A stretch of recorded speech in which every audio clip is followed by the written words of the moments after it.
Hola, ¿qué tal amigos? Ya estamos otra vez aquí en su programa. ¿Cómo se llama tú? Neurotrama, ¿no? Algo así. Neurotrama se llama. Lo que pasa es que apenas van dos episodios, todavía no me lo aprendo. Exactamente. Está como medio. Bueno, está como difícil de recordar, ¿no? Y no tenemos el logo enfrente, entonces, pues bueno. Sí.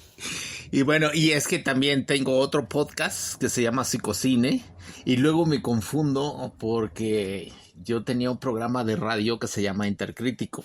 Ajá. Entonces, bueno, tengo tres, ¿no? Y si sale otro, pues saldrá otro más Yo adelante. tenía un podcast con una amiga, igual.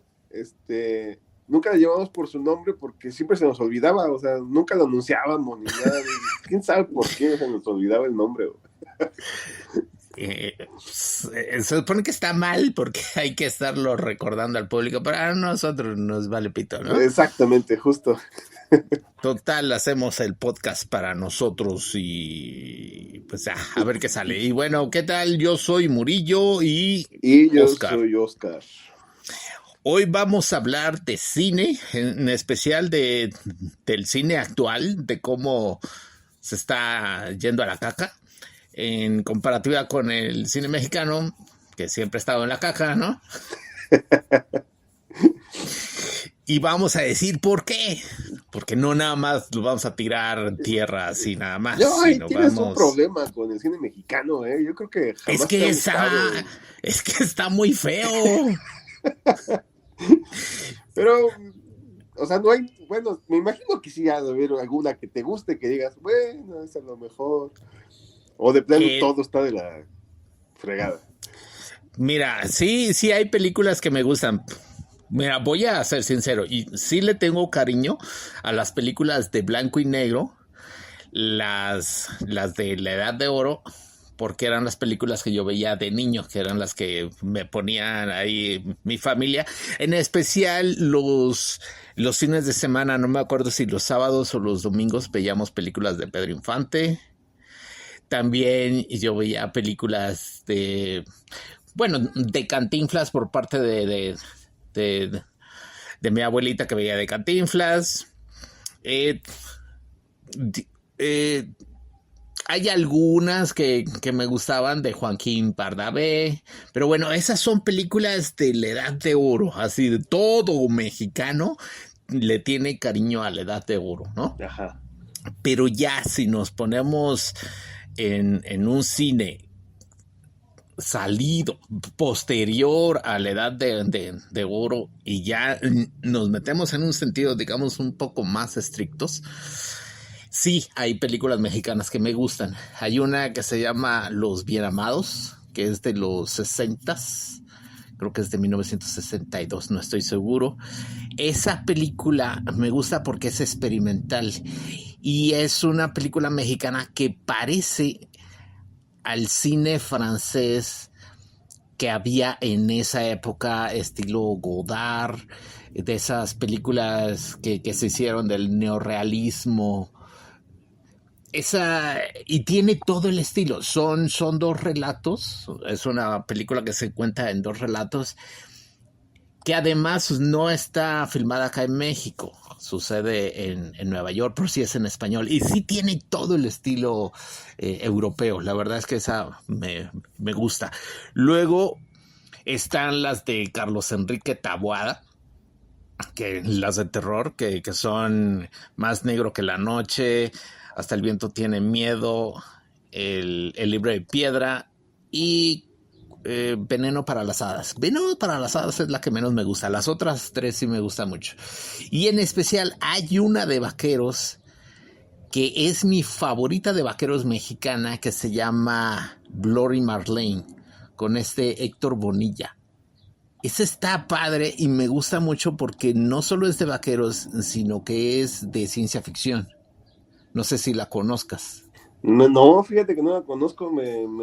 Me suena familiar el que sea de vaqueros y ciencia ficción, pero no me acuerdo de haberla visto en realidad. Es una película setentera Ajá. que trata de que Héctor Bonilla, que no me acuerdo cómo se llama, que bueno, se desarrolla en Estados Unidos y tiene nombres gringos y todo. Se ven chistosos porque ninguno parece gringo, pero bueno. Y Héctor Bonilla es un hombre que trabaja el hierro. Ajá. Y por alguna razón llega un cuate, se le muere ahí, creo que llega herido, no sé cómo, pero el hombre con el que tiene contacto, el personaje Héctor Bonilla, resulta que tiene un aparato mecánico que se ajusta al brazo y el portador automáticamente ya se vuelve un disparador muy hábil. Ya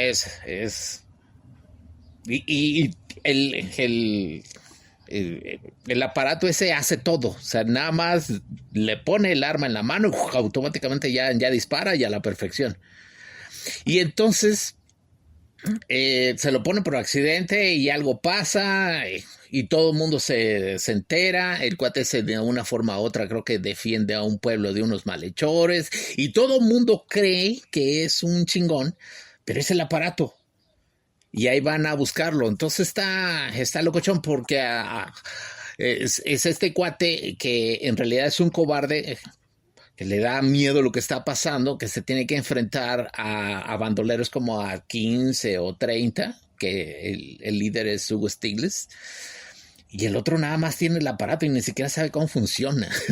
Entonces esa está padre, me gusta mucho. Y en los 70 hubo un estilo que también experimental, como que buscaban hacer otra cosa.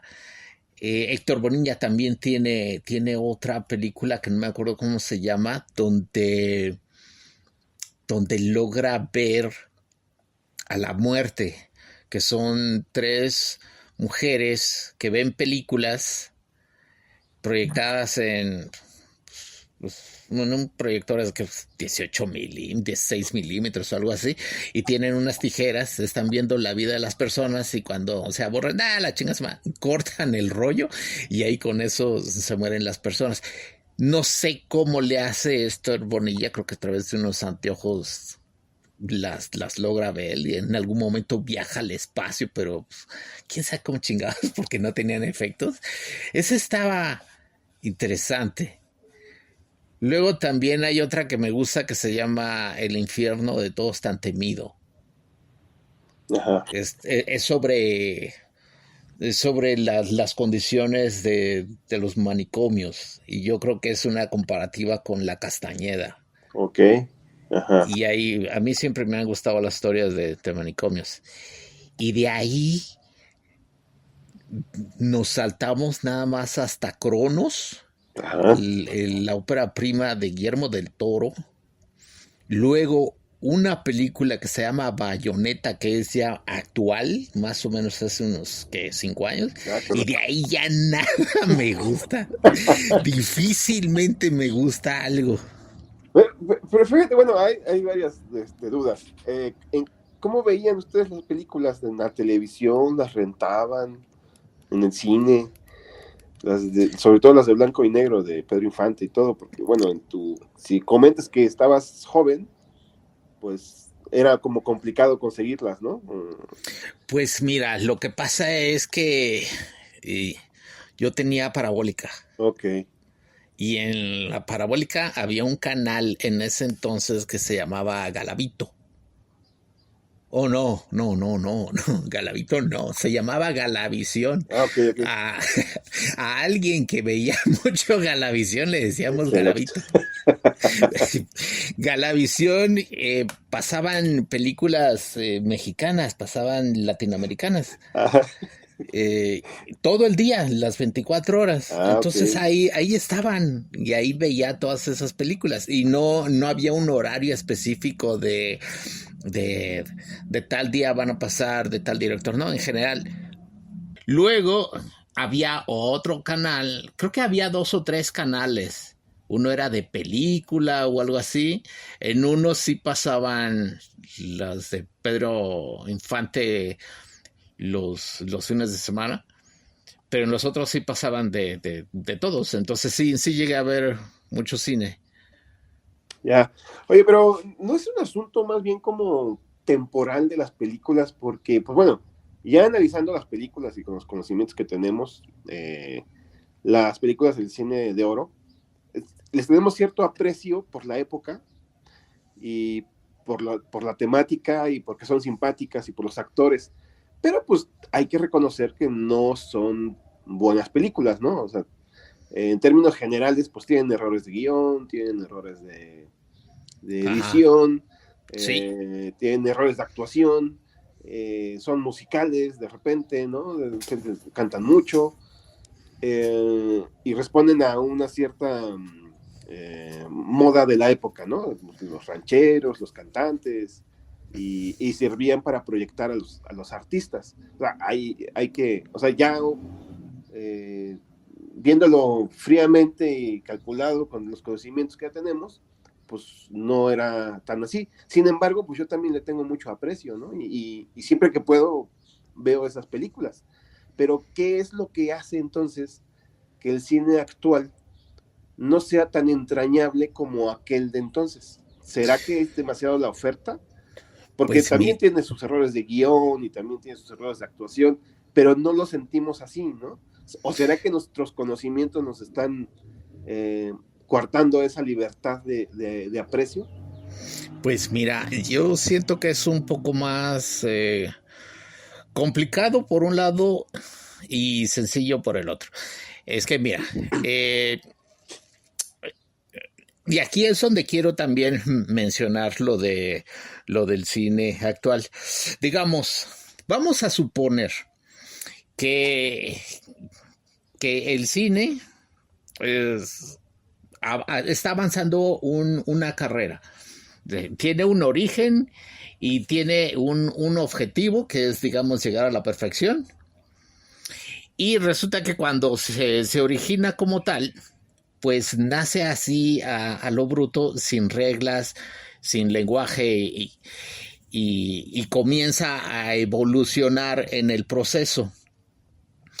Cuando estamos hablando del cine mexicano de la Edad de Oro, el lenguaje cinematográfico como tal todavía estaba creciendo, todavía estaba evolucionando. Posteriormente se encontraron muchas cosas y se inventaron nuevos planos, nuevas cámaras en el mundo, y todo eso lo fueron adaptando al lenguaje cinematográfico. Entonces, el cine mexicano de la Edad de Oro sí tiene sus errores, pero en ese entonces el cine mundial tenía los mismos errores. O sea, como que estaba a la par.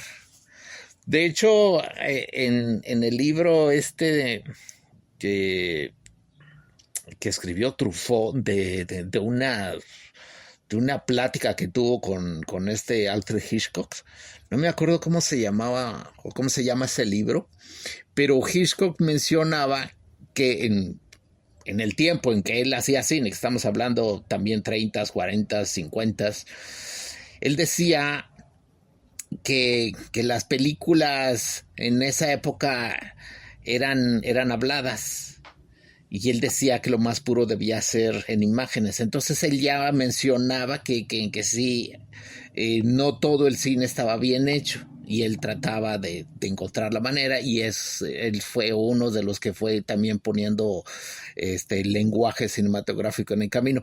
Entonces sí, las películas en esa época, los guiones eran malos, eh, eran absurdos, de pronto metían un número musical ahí sin sentido.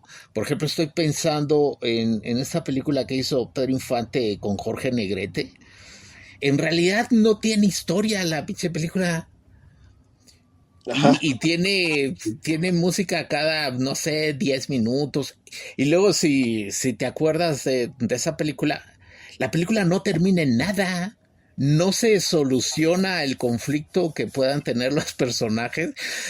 Simplemente hay un número musical ahí en el pueblo, todos felices y contentos, y a la chingada se acaba. O sea, las películas sí estaban mal hechas, pero a diferencia del cine actual, que sigue estando mal hecho, había muchas cosas que sí funcionaban, y es que había más gente que le metía, digamos, más énfasis en hacerlo entrañable. Por ejemplo, había dramaturgos que no solo escribían la historia, sino que había otros que se dedicaban en los diálogos, que eran dialoguistas. Ajá. Los dramaturgos escribían la curva dramática.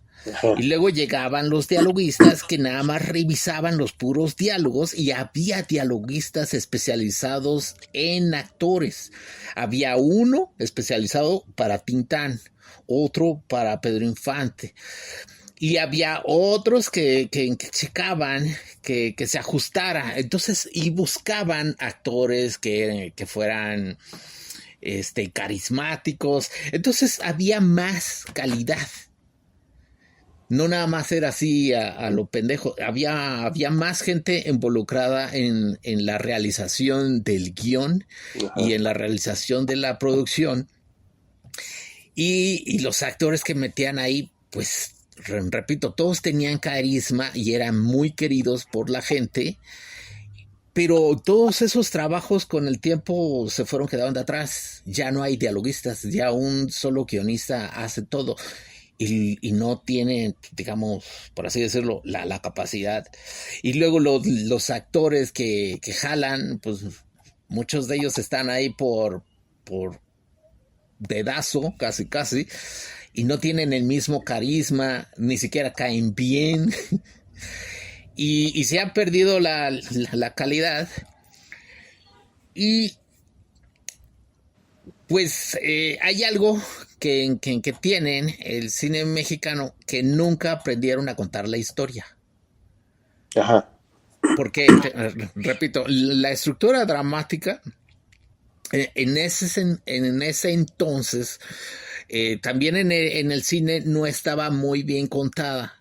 En especial, había muchos diálogos y las películas se basaban en los diálogos para contar la narrativa. Eso es algo que Hitchcock siempre se quejó. Él decía que los diálogos debían ser ruido en la boca de los personajes. Las acciones de los personajes debían contar la historia. Claro. Y eso en el mundo, en Europa, en Asia, en Estados Unidos, lo empezaron a trabajar. Y de hecho, si tú ves una película cualquiera, así chafita, no sé, Misión Imposible o los Avengers o cosas de esas, los personajes están haciendo cosas todo el tiempo y se ven esas acciones, y esas son las que nos están contando la historia, y es lo que realmente nos atrae de la película. Nadie se acuerda de los diálogos de los Avengers, a menos que sea un fanático religioso, pero sí se acuerdan de las imágenes. En cambio, el cine mexicano no. Esos cuates nunca llegaron a la parte donde son las acciones y las imágenes las que cuentan la historia. Todo está hablado. O sea, nunca evolucionaron. Se quedaron en el cine de antaño, donde hablaban, pero eran diálogos interesantes y eran diálogos que caían bien, porque, repito, tenían dialoguistas que estaban diálogos bien hechos, pero ahorita simplemente son diálogos. De hecho, hay gente en la industria que se queja que el cine mexicano parece un radio filmado, no parece cine. Godard decía que el cine más puro es aquel que se cuenta en imágenes. El cine mexicano no se cuenta en imágenes, se cuenta en diálogos. De hecho, hay un ejercicio que yo le pongo a mis alumnos cuando vemos narrativa cinematográfica. Yo les pongo algunas escenas de películas turcas o surcoreanas o francesas, lo que sea, y le quito el sonido, obviamente también los subtítulos, y los dejo ver una escena, y luego les pregunto a partir de la escena que entendieron. A ver si pueden descubrir quién es el protagonista, la personalidad de protagonista, el género y sobre qué va. Y sí me lo pueden decir. Pero en cambio, cuando hacemos lo mismo con películas mexicanas, no logran entender de qué va, porque lo único que están viendo es gente hablando. No hay personajes, no, porque no tienen personalidad. se ven igual. No se sabe el género porque no importa el género, siempre están hablando.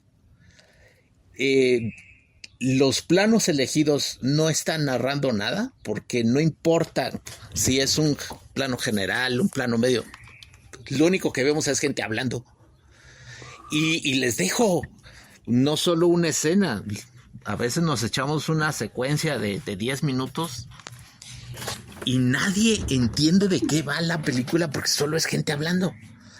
Entonces ese es el problema principal. Hasta que no logren contar una historia con imágenes, no van a poder pasar a, digamos, hacer cine. Porque eso no es cine, eso es radio filmado. Lo que sí debo decir es que el cine mexicano ha mejorado su aspecto visual bastante con respecto a hace 40 años. El arte es muy bueno, el vestuario es muy bueno, la fotografía ya es excelente y los efectos especiales también han mejorado bastante. Pero narrativamente sigue siendo igual. Lo único que vemos es gente hablando. Entonces no es cine. Esa es mi gran queja. Por eso es que no me gusta. Claro, es como radioteatro, pero frente a una cámara, ¿no? Exactamente. Tú pones una película mexicana, le prendes el volumen a todo y con eso ya entendiste la película, no necesitas verla. Y claro, luego resulta que ni siquiera es interesante. Ajá, porque sí. A eso ya súmale que está mal actuada, que mal dirigida, porque repito, los planos elegidos no son los adecuados, porque en realidad no está pasando nada adecuado. Ajá. O sea, solo es gente hablando, esa es mi gran queja.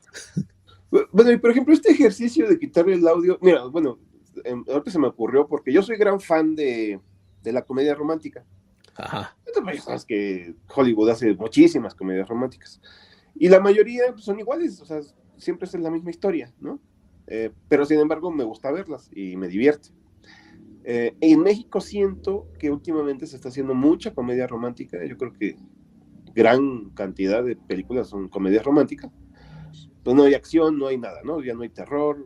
Las de terror son muy... Bueno, me refiero a las de comedia romántica. Ajá, sí.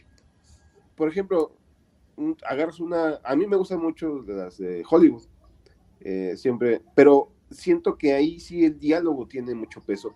Se podría hacer el mismo ejercicio con esto que haces de quitarle el audio y entenderlo. Te lo digo porque, bueno, pasa algo curioso con las películas de comedia romántica mexicanas, que no me gustan, porque son, o sea, lo que disculpo en Hollywood, me molesta mucho en México, que son, lo que tú dices, un chingo de diálogos, historias completamente predecibles, actuaciones exageradas, pero en Hollywood sí lo justifico. Entonces, no sé por qué, digo, y no debería de justificarlo porque en las comedias románticas mexicanas, pues, están contextualizadas, ¿no? O sea, están conforme a la cultura mexicana, me deberían de agradar más y no lo hacen. O sea, sí me pesa bastante, ¿no? Esta enorme diferencia. Bueno, es que no es enorme, son igualitas las comedias de Hollywood con las mexicanas, pero me gustan mucho más o sea, siento que están mejor hechas las de Hollywood. Es que mira, hay algo con respecto a lo que te estaba diciendo. Sí, tienes razón. El diálogo es importante en esas películas. Por ejemplo, estoy pensando las de Meg Ryan, que ella hizo muchas de comedias románticas, Tom Hanks y todo eso. Pero los diálogos que se echan, que sí pueden ser chorros largos, están en relación directa con las acciones y la creación de los personajes. A diferencia del cine mexicano, donde el peso recae enteramente en los diálogos. Aquí en las de Hollywood hay personajes que tienen una personalidad muy específica para cada película Y además los personajes están haciendo cosas todo el tiempo. Los diálogos ayudan a contar mucho de la historia, pero los mismos personajes están haciendo cosas. Yo digo que si haces el mismo ejercicio, vas a entender quiénes son los personajes, qué es lo que está pasando. Y sí, también es cinematográfico. Pero en cambio en los personajes mexicanos no hay personalidad porque todos se parecen. Tomas las películas de comedia romántica mexicana, todos los personajes son igualitos. Y de hecho, cuando los personajes están haciendo cosas y de pronto llegan y que empiezan a hablar, dejan de estar haciendo las cosas para ponerse a hablar. Y lo resuelven de una manera no cinematográfica. Mira, hay una película mexicana con... Ay, no me acuerdo cómo se llama este actor, porque yo no... Pero bueno, es que ahorita estoy pensando en una película gringa y en una película mexicana donde ocurre una situación muy similar, pero la manera de resolverlo es diferente. Ajá. Mira, hay una... La gringa es con Pierce Brosnan y esta Julianne Moore, que ocurre de que estos cuates son unos abogados que han tenido pleito entre ellos, pero en algún momento cuando están en Irlanda se van a un bar y se emborrachan. Ajá. Al día siguiente descubren que están casados y ahí es donde es el conflicto y donde va a dar paso a la película.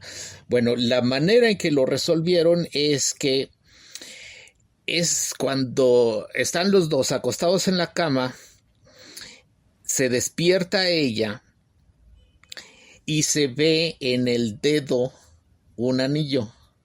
Ajá. Un anillo sencillo, pero a final de cuentas es un anillo de compromiso. Y ella ve que el otro tiene el mismo anillo. Entonces, visualmente, ella reconoce en acciones que está casado con él y el otro también. Bueno, hay una película mexicana, repito, no me acuerdo cómo se llama y no recuerdo a los actores, pero la vi y es la misma situación. Es un cuate que hay una muchacha con la que tienen pleitos, pero se acuestan juntos y cuando se levantan al día siguiente descubren que están casados. Pero la manera en que lo resuelven en esa película es que el otro, uno de los dos se despierta y en vez de verse un anillo en el dedo, encuentran un papel donde tienen que leer en voz alta que están casados. Es un papel firmado por un juez. Y entonces ahí empieza el diálogo entre los dos. Entonces nos casamos o algo así, porque fueron las palabras escritas en una carta las que indicaron que estaban casados. Y lo que vemos es a estos cuates en la cama leyendo un papel. Okay. Entonces visualmente es muy diferente. En el otro lo puede entender cualquier persona en el mundo que sepa lo que es un anillo de compromiso. Pero en cambio en la mexicana tienen que escuchar lo que está escrito en el papel. Las películas mexicanas se resuelven de manera lingüística. Claro. El diálogo es lo que lo indica. Yo creo que la costumbre viene de las telenovelas, ¿no? Que tenían no, que estar viene de más atrás. Constantemente. Viene de mucho más atrás. Yo he estado como que analizándolo porque he tenido ganas de hacer un ensayo sobre eso, pero viene de más atrás. Por ejemplo, ¿tú has leído Pedro Páramo? Ajá. Esa es una novela mexicana, es importantísima en la literatura mexicana, que es de fantasmas y toda la cosa. Pero si te acordarás, analizando esa novela, los personajes hablan todo el tiempo. Ajá. Lo que ocurre en la historia es narrada por los diálogos de los personajes. Sí. Luego, en cómic, tomas La Familia Burrón, que también es el cómic mexicano por antonomasia. Si te acordarás, en el cómic son unos cuadros donde la mitad de la viñeta hacia arriba son diálogos y la mitad hacia abajo son los personajes hablando, son los personajes. Y de hecho, si te fijarás, y lo pueden revisar los que me estén escuchando, prácticamente los dibujos son los mismos. Los personajes están o caminando o parados, pero en realidad la información está dada por el texto. Y recuerdo que a mí me odiaba ese cómic porque era puro diálogo, era leer y en dibujitos no pasaba nada. Ajá. Y es que en México, te digo, todo se resuelve de la manera lingüística. Y una vez estando con una amiga en Tlaxcala, fuimos a ver un lugar, no me acuerdo dónde se llama, donde tenían murales prehispánicos. Ajá. Ahí me di cuenta que esos murales tienen texto, tienen mucho texto. Y el texto está explicando todo. Y de hecho, si te acordarás, en los códices, los monitos que dibujan están todos prácticamente en la misma posición, pero todos tienen la nubecita de los diálogos. El símbolo de hablar, sí. El símbolo de hablar. O sea, yo siento, no lo podría asegurar, necesito que algún arqueólogo, antropólogo me lo indique, pero siento que mucha de la información que se daba era a través de los diálogos. O sea, las narraciones se pasaban de generación a generación. Entonces yo siento que viene de mucho más atrás. Además de que hay algo muy importante con respecto al cine mexicano. El cine mudo llegó tarde a México. Ok. Y aquí, cuando llegó y empezaron a hacer sus pininos, prácticamente se descubrió el cine sonoro. Ajá. Y enseguida todo el mundo quiso hacer películas con voz. Claro. Entonces no hubo tiempo en México para hacer cine sin audio. Claro, para tener esa educación, ¿no? Visual. Exactamente, no hubo tiempo para crear una escuela de cine en imágenes. Ajá. Es que tú ves, hay una película de este Charlie Chaplin. Ajá. Donde él está con una ciega y le hace creer, o ella cree, que él es rico a través del sonido en una película muda.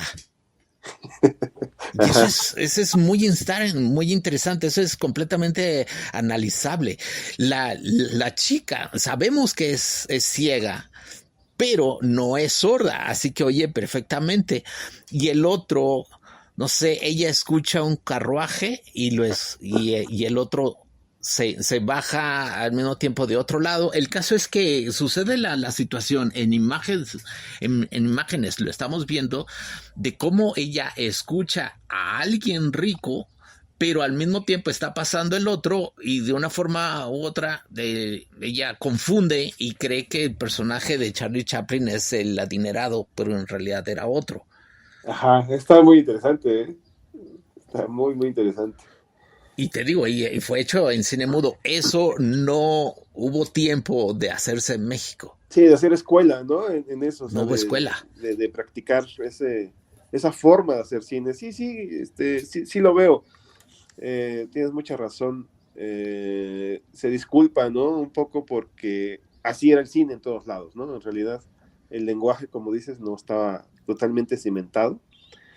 Y sí, me parece correcto. Y sí, es que yo creo que el mexicano, bueno, en general el latinoamericano es como muy chismoso, ¿no? Como muy hablador. Porque justo ahorita que estabas hablando de las viñetas de los cómics, pues está el caso, por ejemplo, de Garfield, ¿no? Que casi no tiene diálogos, todos en imagen. Ajá. Está el caso de Snoopy, pues es un perro, no habla, ¿no? Y pues todos en imágenes. Y las entiendes, ¿no? Y tienes razón, o sea, la familia Burrón tenían dos tomas, o medio close-up o caminando, ¿no? O full. Exactamente, visualmente no pasaba nada. O sea, eran los mismos monos siempre, claro. Sí, tienes toda la razón. Y luego con las telenovelas hacían pues las historias para las amas de casa que estaban ocupadas haciendo cosas, entonces tenían que contar todo en diálogo. En diálogo, claro, por supuesto. Sí, no las ves, las escuchas, por supuesto. Ajá, y es precisamente lo que está pasando actualmente con el cine. Sí. Ahí sí, es el cine mundial. O sea, como ya se dieron cuenta de que las nuevas generaciones están viendo una película con el celular en la mano, que incluso Matt Damon lo mencionó hace poco en un podcast, Ajá. de que están adaptando los guiones para ponerle más diálogos y estar explicando a cada ratito o estar recordando de qué va la película para que no pierdan atención los que no le están prestando atención. Exactamente. Por lo que el cine internacional está teniendo un retroceso. Ahora, con respecto a lo que te dije, imaginémonos que el cine tuvo un origen y de ahí tienen que llegar a la perfección. Ajá. Y de la perfección ya llegaron. Sí, hay películas perfectas. Pero resulta que el cine internacional ya se está regresando porque está teniendo un retroceso. Y en el camino ya se toparon con el cine mexicano que apenas va y que todavía no logra llegar. Y como ya todos vienen, pues dice, pues me regreso igual con ellos, ¿no? O sea que el cine internacional poco a poco se está convirtiendo en cine mexicano. Sí, porque ya, mira, hay películas que ya están contadas todos con diálogos. Claro, sí lo he visto, lo he visto perfectamente bien. Ya casi no tienen, lo hemos discutido, ¿no? Que las películas de acción pues ya casi no tienen acción. Ya casi no tienen acción. Puro Y diálogo, además, puros así, no, nada. Las historias mal contadas, personajes que ya no tienen carisma, más bien actores que ya no tienen carisma, personajes que no tienen personalidad y que ya son clichés. Y la verdad es que hay una mediocridad muy fea en el cine actual, incluso en el arte contemporáneo. Y ya prácticamente alcanzaron al cine mexicano. Está tan mal que ya es más probable que el cine mexicano avance que... Sí. No, o sea, lo único que queda es que el cine mexicano no se regrese con los demás, sino que intente seguir avanzando. Y mira, yo creo que sí, habrá algunos directores que quieren intentar seguir adelante. Yo acabo de ver una película que se estrenó creo que el año pasado en Netflix. Ajá. Nada más que no me acuerdo cómo se llama, pero si me acuerdo, ahorita te digo. Ajá. O alguien sabrá por lo que voy a contar de qué va. Mira, a ver, aquí estoy. Se llama Contraataque, que está en Netflix. Ok. Bueno, esa película, yo de vez en cuando veo cine mexicano ahí como para saber más o menos en qué nivel andan. Okay. Y me topé con esa porque le quise dar una oportunidad. Y resulta que me sorprendió. Okay. Porque no es tan mala. Y de hecho es la primera película mexicana que me topo que sí hacen el intento de contar la historia en acción. Okay. Y en acción no me refiero a madrazos y balazos, me refiero en acción de los personajes, o sea, los personajes haciendo cosas. Claro. O sea, no actores, sino actantes. Okay.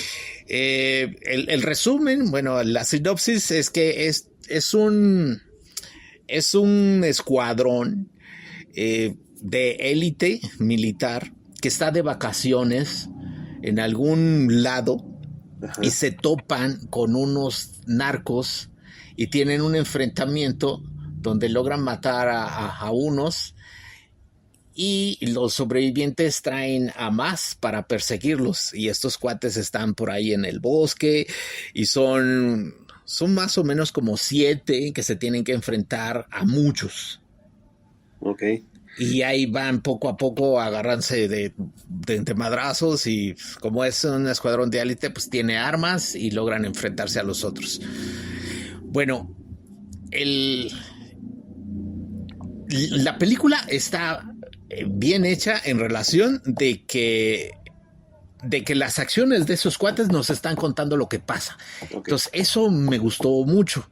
Pero resulta que las escenas de acción no llegan a nivel coreografía a ser interesantes. Ok, ajá. Como que se quedan en el intento, y esto es por una situación muy sencilla.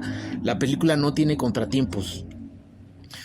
Steven Spielberg decía que para que una película de aventuras o de acción fuera interesante, tenía que haber contratiempos todo el tiempo. Ok. Uh-huh. Y contratiempos se refiere a que las cosas debían ser complicadas para el personaje. Claro. Y por lo tanto más interesante para el espectador. Mira, tenemos a Indiana Jones. Uh-huh. Un ejemplo perfecto es que hay una escena en Los Cazadores del Arca Perdida donde Indiana Jones y la chica Marion se llama, tratan de escaparse en un avión. Uh-huh. Y resulta que los descubren. Entonces llega un alemán muy grande, mucho más fuerte que Indiana Jones, a enfrentarse con él. Entonces la situación es que están peleándose estos dos. Es más fuerte que él, el otro no logra derrotarlo, pero al mismo tiempo esta Marion queda atrapada en el avión que está dando vueltas. Okay. Y al dar la vuelta, el ala del avión rompe un tanque de gasolina y se empieza a tirar, a derrochar por todo el piso, y por otro lado se prende una flamita y por lo tanto se prende esa gasolina. Entonces está todo muy complicado y el espectador dice, ¡ta madre, estos güeyes cómo van a salir de esta! Exacto. Bueno, eso no ocurre en esta película. Okay. Las escenas de balazos son muy simples. Los personajes están en un lugar fijo y de ahí disparan, y los otros les disparan hasta que mueren los malos. Y ya, los personajes no se mueven del lugar. Okay, no hay una situación realmente donde estén en peligro directo. Okay. Entonces no tiene contratiempos. Por eso es que la acción como que intenta subir, pero no lo logra, está muy plana. Eso es el fallo enorme que yo le veo a esa película, pero por lo demás sí tiene imágenes de acción. Y otro fallo que le veo es que los personajes están bien chafas, las actuaciones están horribles, y en especial los diálogos están muy pendejos. Ya. Yeah. Dicen unas tonterías enormes, y luego hay partes donde tratan de contar unos chistes, no mames, malísimos los chistes. O sea, dicen puras pendejadas, la verdad. Y eso, las actuaciones están horribles. Pero sí, le viste algo bueno, ¿no? Eso está chido. Sí le vi algo bueno, que trata de contar en imágenes. O sea, sí está saliendo del cajón, y sí se están yendo a la búsqueda del lenguaje cinematográfico. O sea, sí tengo la esperanza de que el cine mexicano vea que los otros vengan de regreso, y por lo menos unos directores digan, está bien, pero yo todavía quiero encontrar algo mejor, y que sigan avanzando. Se dijo mucho con las novelas, ¿no? Que creían que el espectador era idiota y que por eso tenían que explicar todo en todo momento, ¿no?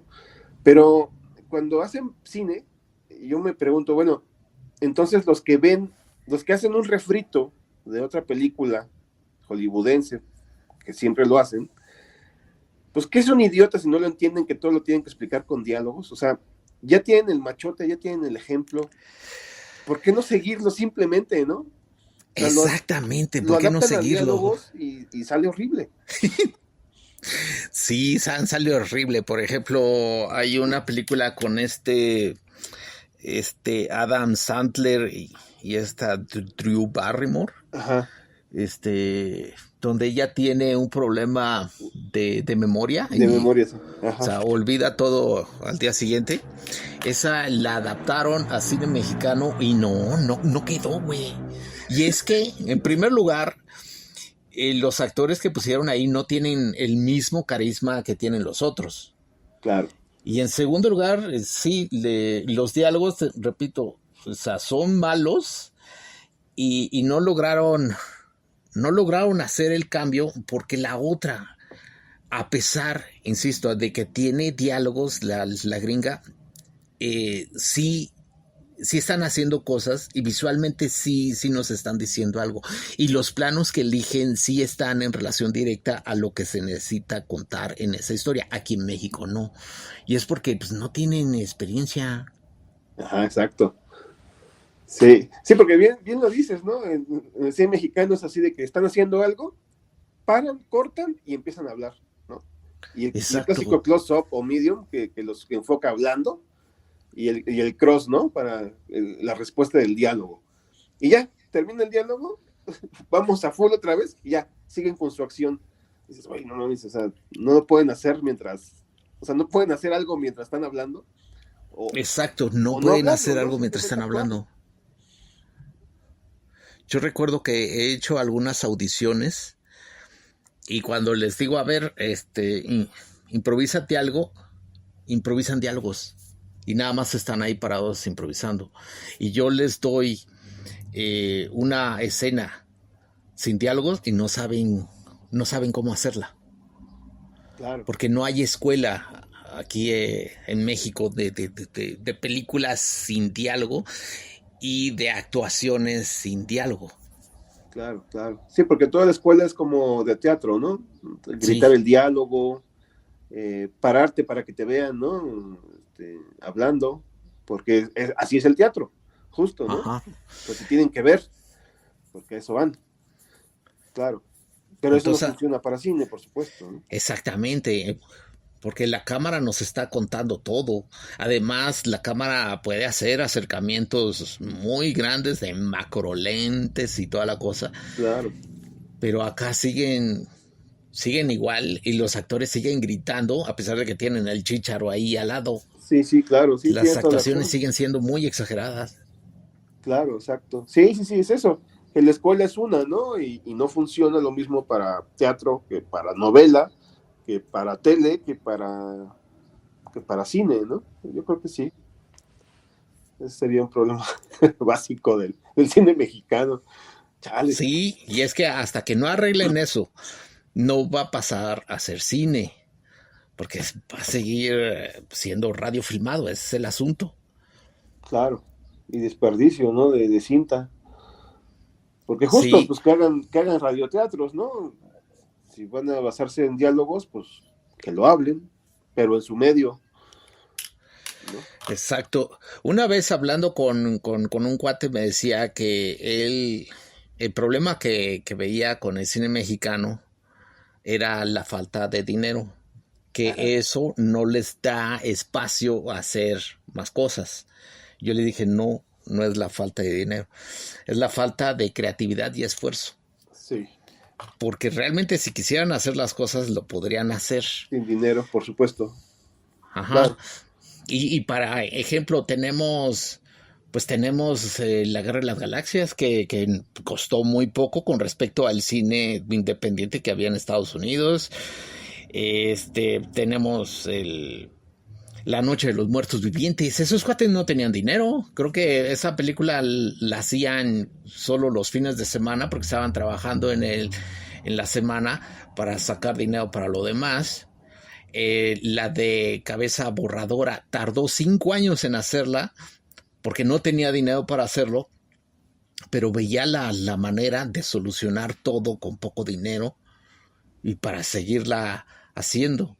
Claro, bueno, no sé si fue la primera, pero la del proyecto de la bruja de Blair, bueno, Esa tenían $30,000 nada más. y son género, ¿no?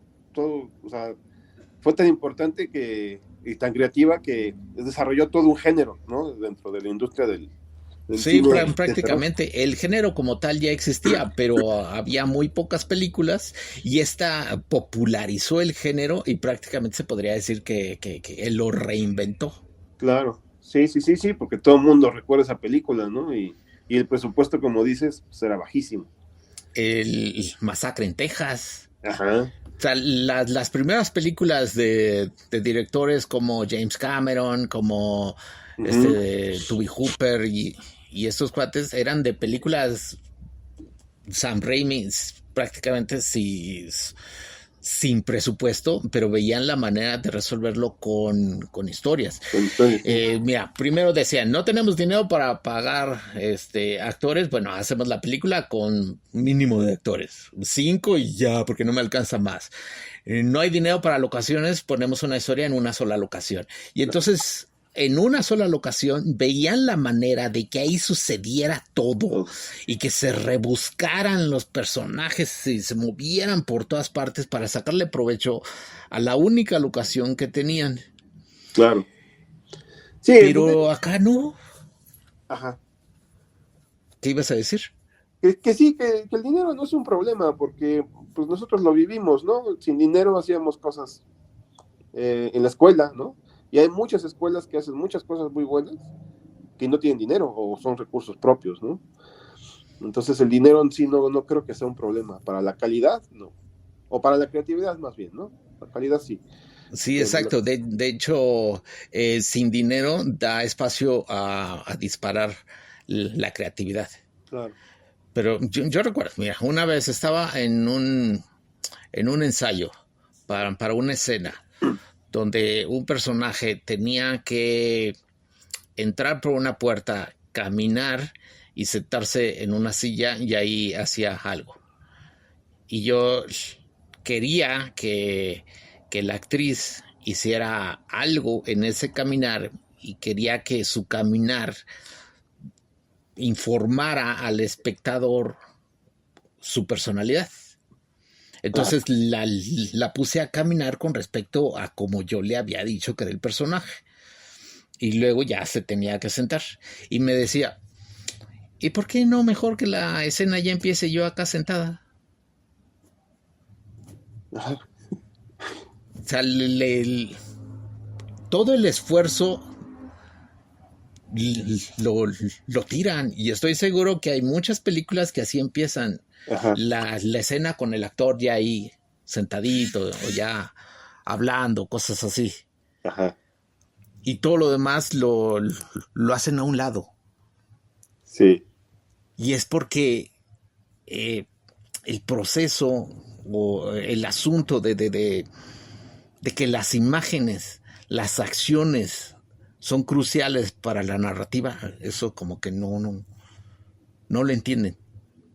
Y es Claro. porque culturalmente no ha habido escuela. Ajá, claro. Sí, sí. Sí, sí, sí, te entiendo. Sí, claro. Sí, tú querías transmitir algo con una imagen y el otro dice, pues, ¿para qué? ¿No?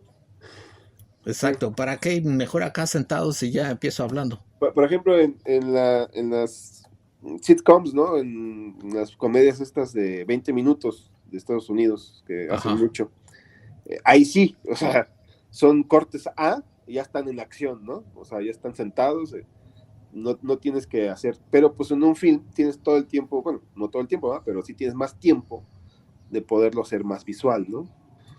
Sí, las sitcoms Es, son como viñetas, ¿no? O sea, exacto, y es que las sitcoms, como se transmiten en televisión, la gente está haciendo otras cosas cuando está mirando la televisión. claro, En un cine es diferente porque sí, ellos van exclusivamente. exclusivamente eso, tienen que trasladarse de su casa a las salas y en ese traslado se están condicionando a que se tienen que sentar ahí a mirar una pantalla por 2 horas sin hacer nada más. Qué Por, bueno, te diré que eso también ya ha estado cambiando mucho, ¿eh? Yo voy al es cine y es horrible ver que la gente va a comer. no, déjate de que coman, siempre han comido palomitas, están con el celular Con el celular. mirando TikTok. O sea, güey, Por eso es que te ya estás, están en retroceso y están teniendo que adaptar el cine a eso. o sea, te estás gastando 500 pesos porque te los gastas en una ida al cine para no ver la película. O sea, Exacto, para no ver la película. gastas tiempo en trasladarte, estacionamiento, estrés, comida, para no ver la película. O sea, a mí se me hace completamente absurdo, ¿no? Y una vez yo fui con mi hijo a ver una película y me pasó que yo sí voy a ver las películas, yo soy de la vieja escuela.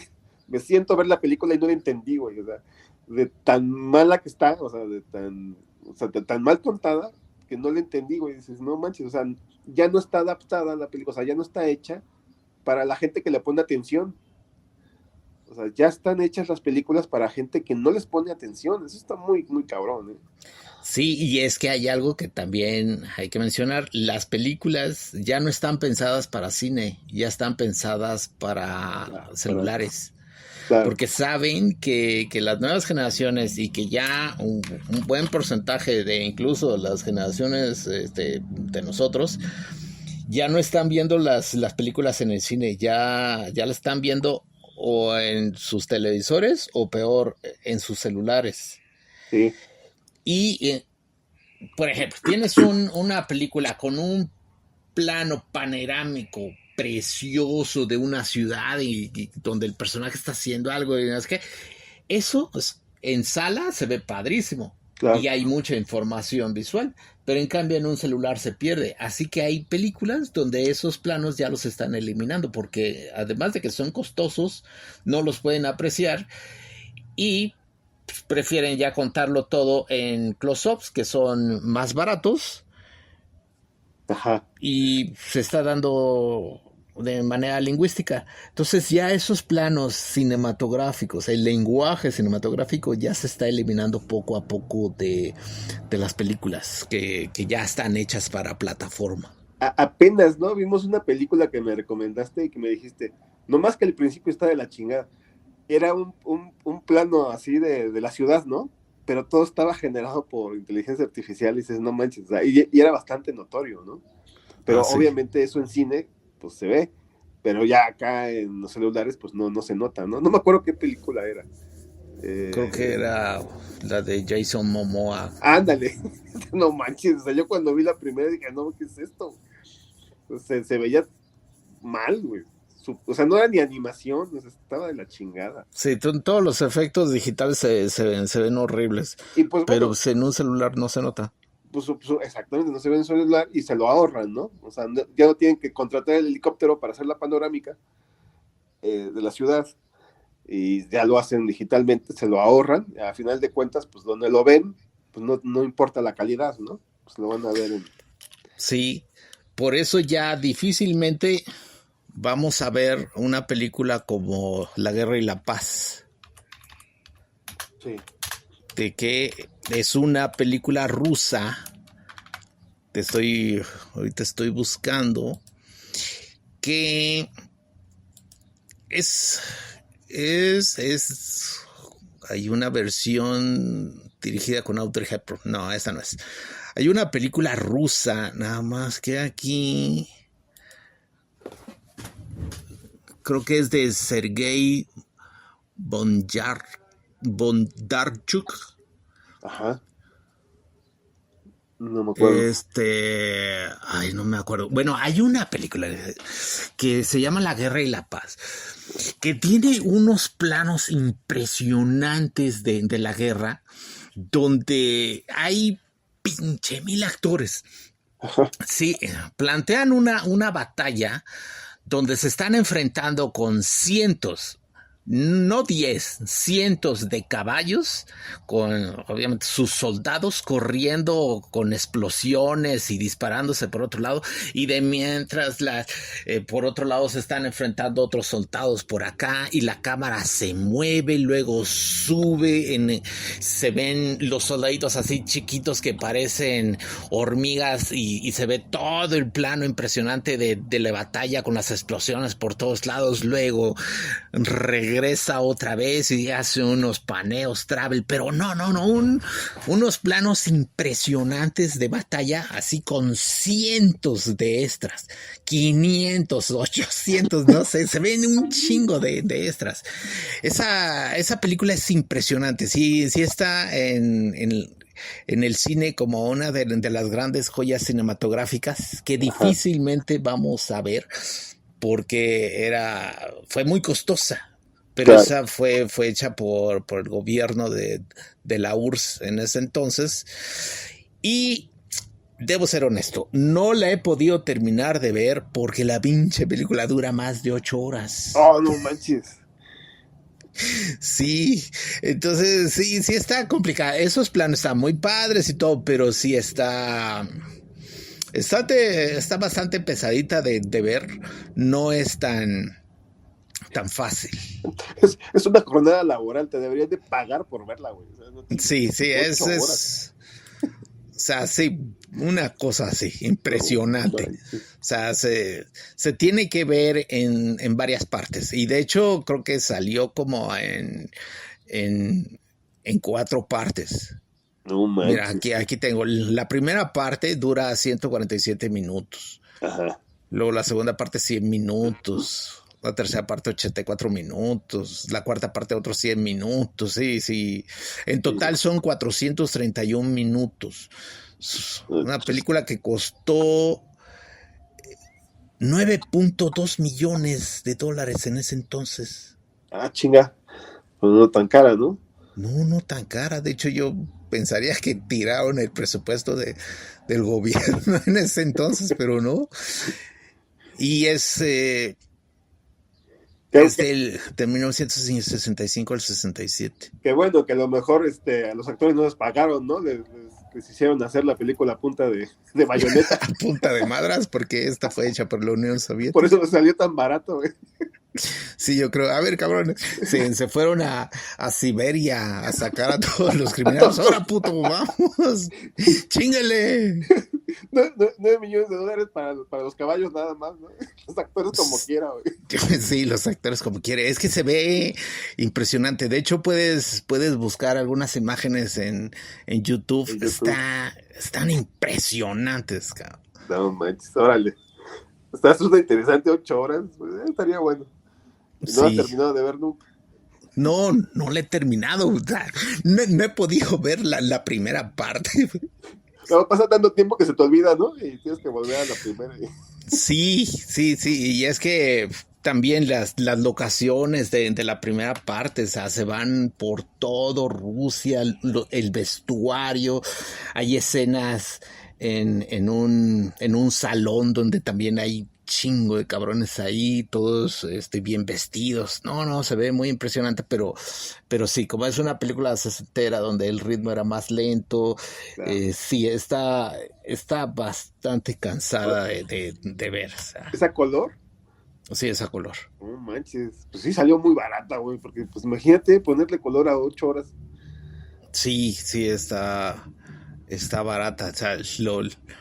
Pero como tenía ganas de ver esas escenas de batalla, sí le adelanté. Pero no pude ver la película completa. O sea, quizá antes de mi muerte me siente a verla. No manches, esto está cabrón. No manches. Qué paciencia. Entonces, ¿no? ese cine ya difícilmente se va a hacer. Sí, no, ya sería imposible, ¿no? De hecho, O sea, siento que las películas actuales están durando demasiado. Me he encontrado con películas muy largas y dices, güey, no chingues. Son demasiado largas y además no pasa nada, ¿no? ese es el asunto, es que si pasaran cosas, otro gallo cantaría, pero no pasa nada. O sea, por ejemplo, tenemos Los 7 Samuráis de Kurosawa. Ajá. Esa película dura casi 4 horas, pero están pasando cosas todo el tiempo. Y Kurosawa era uno de los que ponía énfasis en que las películas se deberían de contar en imágenes. A tal grado de que yo veo esa película y se me pasa el tiempo. O sea, siento que pasó 1 hora y de pronto, madres, ya acabó, ya pasaron 3 horas y media, güey. Y es una película de 1954. Pero agarras una película de este año que ya están lentas como el demonio, porque, insisto, ya hay mucho diálogo. George Miller, el que hizo Mad Max, a él no le gusta usar los diálogos. Dice que atrasa el ritmo de la película. Sí. Y hace tediosa la narración. De hecho, él siempre quita diálogos, todo el tiempo está tachando, para hacer que el protagonista hable lo menos posible. ¿Cuánto habla Mad Max? Muy poquito. Muy poquito. Igual, ¿cómo se llama? Schwarzenegger en Get to the chopper. En Terminator, ¿no? O sea, también habla bien poquito. Sí, hay muchos. Sí, exacto. Justo.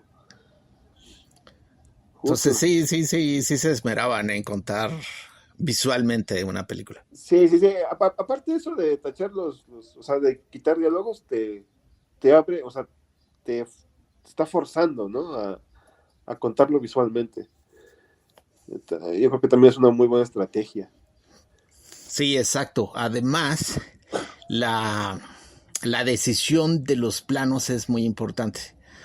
Acá, te digo, ponen a los personajes hablando y ponen la cámara ahí para que cubra a esos personajes lo más posible y ya chingar su madre. Pero en otros, ya un nivel más arriba, es que los planos se elijan con respecto a las acciones de los personajes. Ajá. Si los personajes se están moviendo de un lado para otro, entonces hay más emplazamientos de cámara porque se necesita cubrir la acción de los personajes. Pero hay un nivel más arriba, que es poner la cámara no solo que cubra las acciones de los personajes, sino los pensamientos de los personajes. Órale. Ajá. Y luego también hay otra que cubra y que nos dé a sentir las emociones de los personajes. Ajá. Y hay que estar pensando no solo además de los personajes, sino a ver, en esta escena, ¿qué es lo que ocurre en esta escena? Hay que preguntarse quién es el protagonista de esa escena. Ajá. Y luego el director debe preguntarse, a ver, ya tengo esta información, ahora desde el punto de vista de qué personaje decido contar esta historia, que no necesariamente es el protagonista de la historia. Ajá, exacto. Y luego las emociones del personaje cuando tiene una reacción a lo que está sucediendo en la historia. Por ejemplo, hay una película con Tom Hanks que se llama Camino a la Perdición o algo así. Ajá. Hay una escena donde Tom Hanks se va a ver con unos mafiosos. Tom Hanks es un sicario de unos mafiosos ahí por en los años 30 o algo así. Se va en un coche a toparse con estos mafiosos, pero resulta que su hijo se esconde en el coche y lo sigue. Ajá. Bueno, el cuate ese, Tom Hanks, se mete a un depósito donde hay un enfrentamiento con estos mafiosos, donde el director podría haber contado la historia desde el punto de vista de Tom Hanks, que es el protagonista de esa escena con la que se va a enfrentar el mafioso. Pero resulta que no, decide y prefiere contarla a partir del punto de vista del niño que está escondido mirando todo. Okay. Y entonces los planos están en relación al niño. Y la escena del enfrentamiento no nos la cuenta en planos cerrados, sino que nos la cuenta en planos abiertos, además desde un agujerito, claro, en la pared. Claro. Ajá. Entonces nos muestra al niño mirando por un agujerito y luego el punto de vista en el agujerito. Cosas así. Ajá. Hay una serie que está en Amazon Prime, que es de terror, que te la recomiendo, que es muy buena, que se llama Them, que significa ellos. Son 2 temporadas. Ajá. Es una historia de una familia de negros que llega a un suburbio de blancos en Estados Unidos en los años 50. Ajá. Y obviamente los blancos dicen, no, pues ya se chingó el barrio, ya pues se van a empezar a traer más negros y van a joder todo, y entonces los empiezan a chingar. Ajá. Bueno, esa serie es una miniserie de 8 temporadas, 8 capítulos o algo así. Narrativamente nos cuentan las acciones, pero los planos están pensados para mostrarnos lo que los personajes están sintiendo. Ajá. Así que se coloca la cámara y con la composición visual y el color y el ángulo y todo eso para darnos esa emoción del personaje mientras algo los está agobiando. Porque además es de terror. Resulta que cuando llegan ahí, no solo los blancos los están fregando, sino que hay un espíritu, hay algo sobrenatural que los está atacando. Así que se siente eso.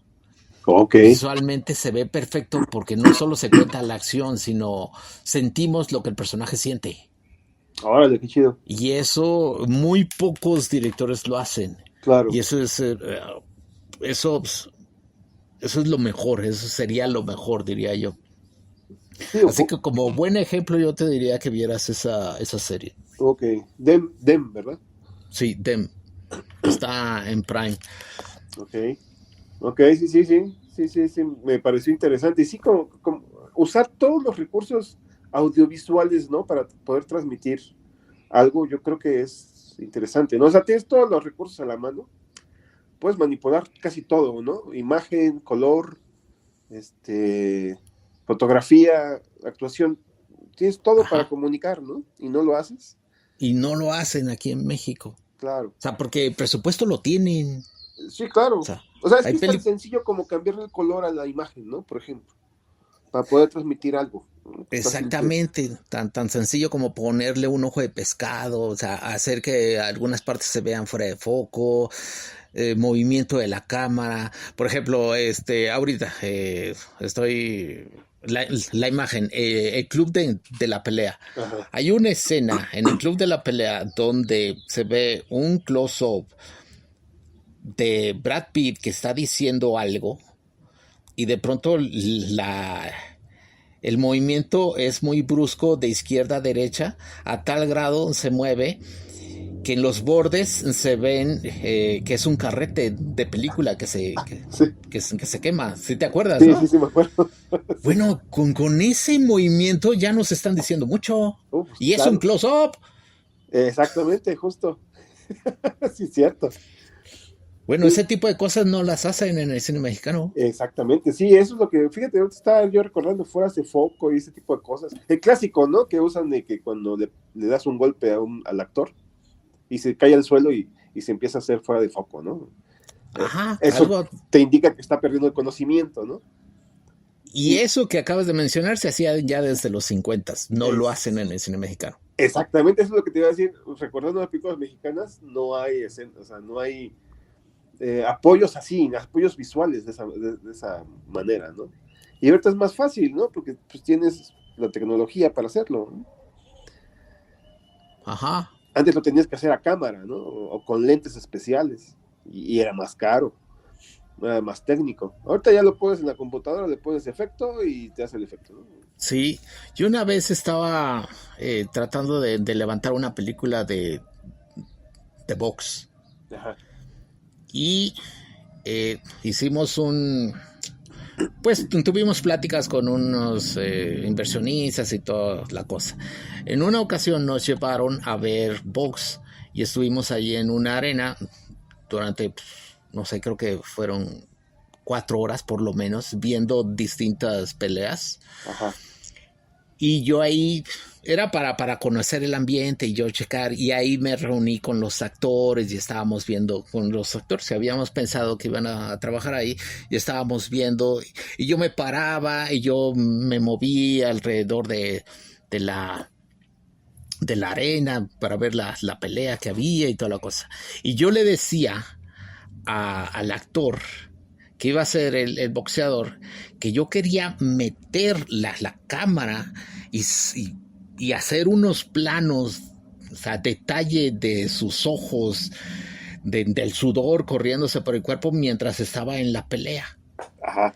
O sea, quería ver quería como colocar la cámara por varios lados para dar a sentir lo que el personaje estaba sintiendo en plena pelea. Claro. Y el otro nada más me quedaba bien. Y luego yo me fui por otro lado. El otro actor habló con mi socio, con ese entonces José Juan Núñez, Ajá. y le comentó algo, y luego José Juan me lo dijo después. Lo que me comentó fue esto: el actor cree que tú no tienes idea de lo que estás haciendo. Porque me dijo, es que este güey quiere meter la cámara dentro del ring, la cámara va por fuera. Dice, sí, güey, va por fuera cuando es un evento televisivo. Claro. Pero cuando es una película se puede meter la cámara dentro del ring. No, y además son escenas controladas, no es que te metas. Exactamente, son escenas controladas. Entonces el otro lo pensaba como se transmite una película. Ajá. Como si fuera un espectador cualquiera que estuviera sentado ahí en las gradas, en la butaca. Sí. No, yo quería meterme por dentro, así como se metió Scorsese con Robert De Niro en Toro Salvaje. La cámara está de jeta a Robert De Niro. Claro. Justo. Sí, pues sí. Más dramatismo, ¿no? Más. Exactamente, pero el actor no lo entendió, repito, porque no hay escuela. Exactamente. Justo, sí, pues es como si fuera, o sea, como si fuera teatro, ¿no? Exacto, como si fuera teatro. O sea, la cámara es un espectador, ¿no? Y tiene que estar fuera del escenario. Y ver desde afuera, ¿no? Porque es el punto de vista de un espectador. Ajá, sí, eso es lo que piensan, ¿no? Así es como lo ven, pero la cámara es un narrador omnisciente. El narrador omnisciente se mete por todos lados y sabe todo y le indica todo al espectador. O sea, la cámara puede estar colocada en cualquier cantidad de lugar. Exacto. Sí. Y como dices, el actor no lo vio porque pues, no tiene ni idea, ¿no? El que no tenía idea era él, ¿no? En realidad. Exacto. Y pues sí, o sea, está bien, no deben de tener idea, ¿no? Pues para eso estás tú, como dirección. Exactamente, es el trabajo del director. Pero sí estaría padre que los mismos actores, todo el reparto, todo el crew, pues tuviera más idea, porque si no, esos guiones se les hacen muy raros. Sí, que tuvieran un poquito más de educación de lo visual, ¿no? Para que entendieran lo que el director quiere. Y decir, sí, ya sé lo que quieres, ¿no? Y voy a actuar así, ¿no? Porque así lo requieres. A mí me ha pasado de que los actores, solo hasta que ven la película me dicen, ya entendí lo que me querías decir. Exactamente. Incluso ha habido una chica así me dijo, oye, perdón, no te entendí nada. Sí, yo sé que me lo explicaste, pero no te entendí nada hasta que vi la película. Perdón, nada, te preocupes, ya que. Es que justo, ¿no? A mí, por ejemplo, me gusta mucho editar lo que, bueno, no dirijo mucho, pero lo que dirigía, me gustaba editarlo porque cuando lo dirigía yo lo pensaba visualmente, ¿no? O sea, ya lo visualizaba con los cortes, con los close-ups, o sea, ya lo armaba yo en mi cabeza. Entonces, sí me gustaba editar lo que hacía porque ya sabía yo exactamente por qué había elegido esas imágenes, ¿no? O esos tomas. Y pues sí, muchas veces a mí jamás me entendían, ¿no? ¿Por qué hacía tantos close-ups o tantos planos de detalle o tantos... Nunca me entendían y nunca lo querían hacer, ¿no? Pero eso te hablo de trabajos escolares porque pues fue donde hice más cosas. Pero sí, la gente no lo veía como... No lo visualiza como lo visualiza un director, ¿no? Ajá, sí, porque insisto, no hay escuela. Yo recuerdo que una vez hicimos un programa de radio, era una radionovela o algo así, Ajá. donde yo quería que con el diseño sonoro se contara la historia con los menos diálogos posibles. Claro. Y me esforcé en que en el guión se colocaran varios sonidos, que los pasos, que se abre una puerta y no sé qué. Entonces siento que sí me salió ahí pero sí es difícil hacerlo en una película donde se cuentan imágenes, hacerlo en sonido. Sí. Pues está todavía más cabrón. Pero sí, no hay escuela, por eso les cuesta tanto trabajo entenderlo. Sí, exactamente. Sí, y curioso lo que dices, ¿no? Que hasta después te dicen, hasta ahorita te entiendo, ya que lo ven armado, ¿no? Dicen, Sí, pues, ya sí. que tiene errores porque no se pudo hacer mejor, porque no se entendió. Sí, y es que es eso, ¿no? Bueno, no lo entiendes, pero por lo menos hazlo como te estoy diciendo, ¿no? Sí, por lo menos hazlo, cabrón, haz el intento, ¿no? Esos güeyes se niegan. Como no lo entienden, no lo hacen, ¿no? Sí, Exacto, como no lo entienden, no lo quiere hacer. Pero bueno, pues mira, ya llevamos 1:20 hablando de esto, no cabrón. sé si se canse la gente. Qué rapidez. Y ya que no mencionamos el sonido, yo quisiera que en algún programa, puede ser el próximo, habláramos sobre el audio, sobre lo que es el diseño sonoro, las atmósferas sonoras, paisaje auditivo y eso, que es tu especialidad. Sí, estaría bueno, hablar sobre esa, ¿no? Esa parte que ya también se ha ido como descuidando, ¿no? De la industria. Sí. Bueno, pues ya les dijimos cuál va a ser el próximo. Y en resumen, como dicen, 1 minuto. Cine mexicano sigue siendo una caca y espero que mejore. Eso es importante. Yo sí espero que mejore. En resumen, si tienen tiempo de ver cine mexicano, no lo vean. No. Sí, yo creo que, espero que sí mejore. Creo que se lo merece porque hacen esfuerzo, ¿no? Sí, hacen esfuerzo. El esfuerzo sí, algunos, y sí han mejorado las cosas. Sí le están poniendo énfasis en algunos, pero todavía en cuestiones visuales, no narrativas, visuales. Sí. Entonces sí, espero que mejore. Y bueno, esto fue Neurotrama. Neurotrama, exacto. Se nos volvió yo soy Murillo y yo soy Oscar. Y nos vemos en el próximo episodio. Exactamente, nos vemos en el próximo episodio. Bye.